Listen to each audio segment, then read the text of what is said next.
दोस्तों, क्या बिहार की सरकार गिर जाएगी? क्या सच में कई नेताओं के ऊपर भारी शिकंजा कसने जा रहा है? क्या सच में कई विधायकों की जो सदस्यता है वो रद्द हो जाएगी?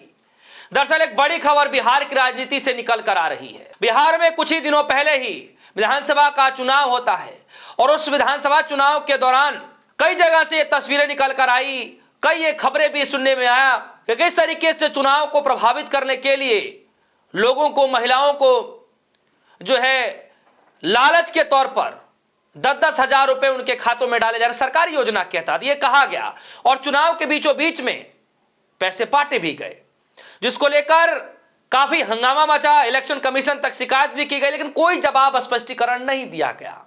लेकिन अब एक खबर आ रही है कि 42 विधायकों पर जो स्पीकर हैं बिहार के अंदर जो स्पीकर हैं प्रेम कुमार समेत 42 विधायकों के ऊपर शिकंजा कसने जा रहा है। हाई कोर्ट ने नोटिस भेज दिया है। जी हां दोस्तों, हाई कोर्ट ने नोटिस भेज दिया है और यह पूरा मामला जो है वोट चोरी को लेकर के है। चुनाव के दौरान किए गए रूल नियमों का पालन नहीं किया गया। इन सभी मामलों को देखरेख करने के लिए एक मामला गया कोर्ट के अंदर, जिसके बाद यह आदेश दिया गया है, नोटिस भेज दिया गया है उन 42 विधायकों के लोग करके। तो दोस्तों, अब सवाल यह है कि क्या सच में अगर ये सब कुछ हो रहा है, हाई कोर्ट ने नोटिस भेजा है और साफ शब्दों में कहा गया है कि अगर सही तरीके से जवाब नहीं दे पाए तो इन सभी विधायकों की जो सदस्यता है, जो विधायक बने हैं, रद्द कर दिया जाएगा। खबर जरा देखिए, खबर आई है टीवी 9 भारतवर्ष की और खबर में लिखा गया है बिहार स्पीकर प्रेम कुमार समेत 42 विधायकों को हाई कोर्ट का नोटिस। क्या है पूरा मामला बिल्कुल हम आपको बताएंगे, लेकिन उससे पहले न्यूज 24 की खबर को देखिए। न्यूज 24 ने कहा बिहार विधानसभा अध्यक्ष प्रेम कुमार समेत 42 विधायकों को हाई कोर्ट का नोटिस। विधायकों पर वोट चोरी और चुनाव हलफनामे में गलत जानकारी देने का आरोप है। विपक्ष के उम्मीदवारों ने पटना हाई कोर्ट में याचिका दर्ज कराई थी शिकायत। दोस्तों, विपक्ष के जो उम्मीदवार हैं उन्होंने यह शिकायत दर्ज कराई थी हाई कोर्ट के अंदर में कि जो 10-10 हजार रुपए बांटे गए, चुनाव को प्रभावित करने का काम किया गया, वोटों में चोरी की गई, गड़बड़ी की गई, धांधली हुई है, इस तरीके के सारे आरोप लगा करके हाई कोर्ट में याचिका लगाई गई, जो हाई कोर्ट ने 42 विधायकों को नोटिस भेज दिया है कि जवाब दो, नहीं तो जो विधायकी मिली है वो रद्द कर दी जाएगी। अब मैं आपको लिए चलता हूं कि पूरा मामला कैसे बना और क्या कुछ उसमें कहा गया है, किसका किसका नाम है, कौन कौन से विधायक हैं, सब कुछ मैं आपके सामने रखने जा रहा हूं। लेकिन आप इतना समझ लीजिए कि बिहार चुनाव के दौरान कहीं पर वीवीपैट की खाली पर्चियां मिल रही हैं, समझिए वीवीपैट की पर्चियां, तो कहीं पर स्ट्रांग रूम के अंदर कुछ लोग घुसते हुए दिखाए। इस तरीके सभी आरोप जो है तेजस्वी यादव के द्वारा लगाए गए। कई एक जगह पर जो है गाड़ियों में जो चीज वहां पर शराब बंद कर दी गई है वो चीज गाड़ियों में देखी गई। कई ये गाड़ियां तो कुछ कांग्रेस के नेताओं ने, कार्यकर्ताओं ने पकड़े, जो चुनाव आचार संहिता का उल्लंघन किया गया। ये सब कुछ जो है, ये सब कुछ देखते हुए हाई कोर्ट के अंदर याचिका लगाई गई थी। अब मेन खबर पर आते हैं। खबर में क्या कुछ है? खबर में बिहार विधानसभा चुनाव के नतीजे आए हुए लंबा समय हो गया। हालांकि चुनाव में धांधली के आरोप विपक्ष की तरफ से कई बार लगाए जा चुके हैं। प्रशांत किशोर की जन स्वराज पार्टी ने तो सुप्रीम कोर्ट तक दरवाजा भी खटखटाया था, हालांकि वहां कोर्ट ने उनसे उल्टे ही सवाल पूछ लिए। वहीं दूसरी तरफ अब यह धांधली और चुनावी हलफनामे में गलत जानकारी देने का मामला पटना हाई कोर्ट पहुंच चुका है। बिहार विधानसभा में वोट चोरी और चुनावी हलफनामे में गलत जानकारी देने का मामला पटना हाई कोर्ट पहुंच गया। कोर्ट ने 42 विधायकों को नोटिस जारी कर जवाब तलब किया है, जिनमें विधायक अध्यक्ष और कई मंत्री शामिल है। हारे हुए उम्मीदवारों की याचिका पर हुई इस कार्रवाई में एनडीए और महागठबंधन दोनों पर वोट खरीदने के आरोप लगे हैं, जिसमें राजनीतिक गलियारों में हलचल मच गई है। तो दोस्तों, यहां पर जो बताए जा रहे हैं, एनडीए के नेता, मंत्री, विधानसभा अध्यक्ष भी हैं, कई मंत्री भी शामिल हैं, सबको नोटिस थमा दिया गया है कि आपको जवाब देना पड़ेगा।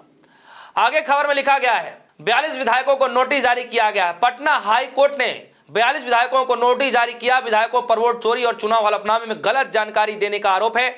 जीते हुए विधायकों के खिलाफ हारे हुए पक्ष और विपक्ष उम्मीदवारों ने पटना हाईकोर्ट में याचिका दर्ज कराया था, जिस पर पटना हाईकोर्ट ने सभी जीते हुए विधायकों को नोटिस जारी करके जवाब तलब किया है।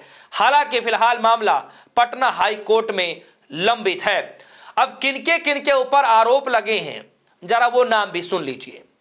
जिन पर आरोप लगा है कि जो है चुनाव के दौरान गलत जानकारियां हलफनामे में दी गई हैं, चुनाव के दौरान वोट चोरी के आरोप लगाए गए हैं, और वैसे भी पूरी सरकार के ऊपर भी चुनाव के दौरान 10-10 हजार रुपए बांटने का आरोप भी लगा था। और आरोप क्या लगा, महिलाओं के खाते में गए भी।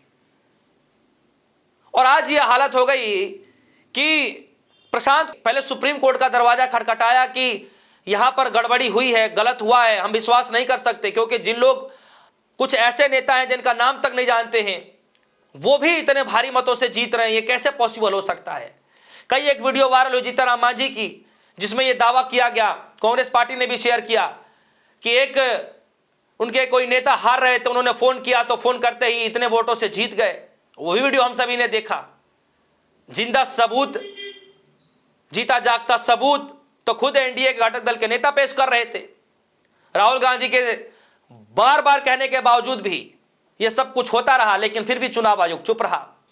सुप्रीम कोर्ट आया गया तो सुप्रीम कोर्ट ने उल्टे ही जन स्वराज के जो सर्वे सर्वा हैं प्रशांत किशोर, उनसे ही उल्टा सवाल पूछ लिया गया। लेकिन अब यह मामला पटना हाई कोर्ट में है और पटना हाई कोर्ट ने सीधे 42 विधायकों को नोटिस भेज दिया है कि भैया जवाब देना पड़ेगा आपको।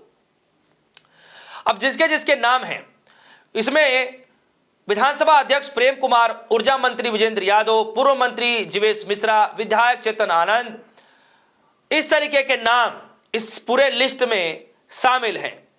और इसमें यह आरोप लगाए जा रहे हैं कि 10,000 रुपए देकर वोट खरीदने का आरोप लग रहा है, जैसे कि मैंने आपसे कहा। और इसमें कहा गया है कि कोर्ट ने सभी विधायकों से जवाब दाखिल करने को कहा, और ऐसे में देखना होगा कि आने वाले दिनों में विधायक अपने बचाव में क्या क्या दस्तावेज कोर्ट के अंदर पेश करेंगे। अगर आरोप सिद्ध होते हैं तो कई विधायकों की सदस्यता भी, जो कई विधायक हैं उनकी सदस्यता पर भी खतरा मंडरा सकता है। और अगर सच में विधायकों की सदस्यता पर खतरा मंडराता है तो फिर सरकार भी सेफ नहीं है। तो क्या सच में ऐसे हालात में सरकार गिर सकती है? क्या सच में कई जिन विधायकों के नाम आ रहे हैं, जिनके ऊपर हलफनामे में गलत जानकारी देना, 10-10 हजार रुपए देकर के वोटों को प्रभावित करना, ये इस तरीके जो आरोप लगे हैं, कोर्ट ने नोटिस भेजा है। और अगर नोटिस भेजने के बावजूद भी अगर उसमें गलत पाए जाते हो तो कहा यह जा रहा है कि उनका जो विधायकी सदस्यता है वो भी रद्द किया जा सकता है। और विधायकी जब रद्द होगा तो क्या और भी नेताओं के ऊपर ऐसा ही आरोप लगाया जाएगा और फिर उनकी भी इस तरीके से जांच होगी। और अगर ऐसा होता है तो फिर सरकार जाने में कोई दो राय नहीं है, सरकार जा भी सकती है। तो दोस्तों, एक तरफ सुप्रीम कोर्ट से लेकर के राहुल गांधी तक इस पूरे मसले तक को उठाया गया, यानी सुप्रीम कोर्ट के अंदर खुद जन स्वराज पार्टी के सर्वे सर्वा जो है प्रशांत किशोर ने उठाया वोट चोरी के आरोप, चुनाव में धांधली। और इधर राहुल गांधी, लोकसभा के नेता प्रतिपक्ष राहुल गांधी ने कितने मसलों पर प्रेस कॉन्फ्रेंस की, सब कुछ किया, लेकिन फिर भी जवाब नहीं दिया गया। लेकिन अब यह मामला पटना हाईकोर्ट पहुंच चुका है और यह सब कुछ हो रहा है। क्या सच में लग रहा है कि सरकार की कुर्सी अब खतरे में है? क्या सच में नीतीश कुमार की कुर्सी अब खतरे में है? आपको क्या लगता है कि इन विधायकों को लेकर कोई बड़ी कार्रवाई हो सकती है? क्या सच में कई सारे विधायकों की जो विधायकी सदस्यता है वो जा सकती है? क्या सच में इस पर निष्पक्ष जांच हो भी पाएगा? आपको क्या लगता है? वीडियो कमेंट सेक्शन में जाइएगा, अपनी राय रखिएगा। फिलहाल के लिए दीजिए इजाजत, देखते रहिए न्यूज़। धन्यवाद।